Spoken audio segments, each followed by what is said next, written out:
This little demonstration is going to show how to change out a diaphragm on some of our most common valves. This is an Irrigation 205.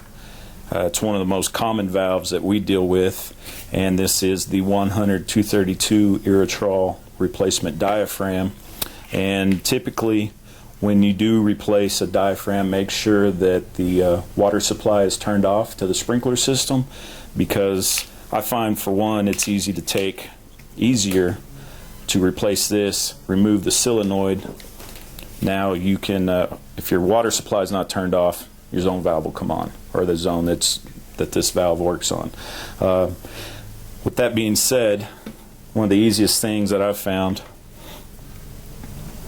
once you've removed the diaphragm, I'm sorry, the bonnet, keep track of the spring, get the diaphragm out of the way, and replace it with a new one.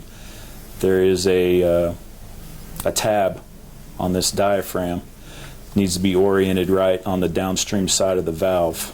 Without it being in the correct place, the screw holes in the bonnet aren't going to line back up correctly. Well, rather, they will line back up correctly, but when you start shooting your screws back in, you're going to drill right through the diaphragm.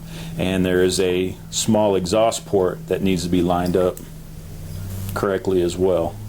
We'll go into a little more detail on that later. But other than that, now keep in mind you are working on a valve that's down in the ground inside a small valve box. That makes it a little more difficult. Sometimes I've found that it's easier just to dig the valve box up, get enough room down there for you to work on. This is another view of the exhaust port on this Irrigation 205 valve. I'm trying to show how small it is, for one, and it's easy to get that piece crushed whenever the screws are tightened back down after you've replaced a diaphragm in this valve. That little piece of plastic can get flattened, and when that happens, that piece no longer allows water to flow through the valve correctly, and basically the valve won't operate. So just another shot with that one little piece, that it's very important to get that put back in its correct orientation. Next valve is a Hunter PGV. This one is a no-flow variant, threaded. Once again, unscrew the solenoid off, get that out of the way so it makes it easier to take the bonnet off. This particular one, I've already had the screws loosened. There's the body, diaphragm.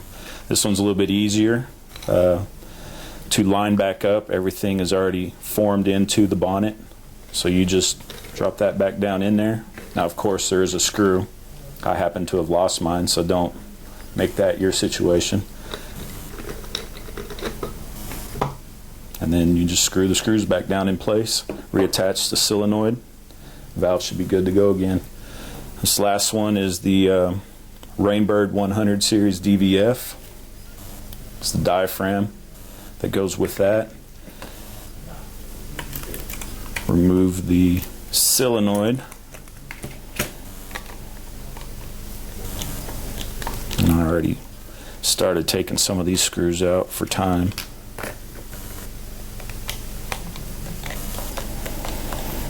You see the particular shape of this diaphragm. Actually, it's part number 21074603 for the DV valve. It's shaped, it'll only work on the Rainbird. Remove the bonnet, got your spring, peel the old diaphragm out, replace the new one. Here's your exhaust port, and on the valve, on the diaphragm, you can see where the exhaust port is molded into the diaphragm. Set that back down in place, spring back on, line up, and start shooting your screws back in.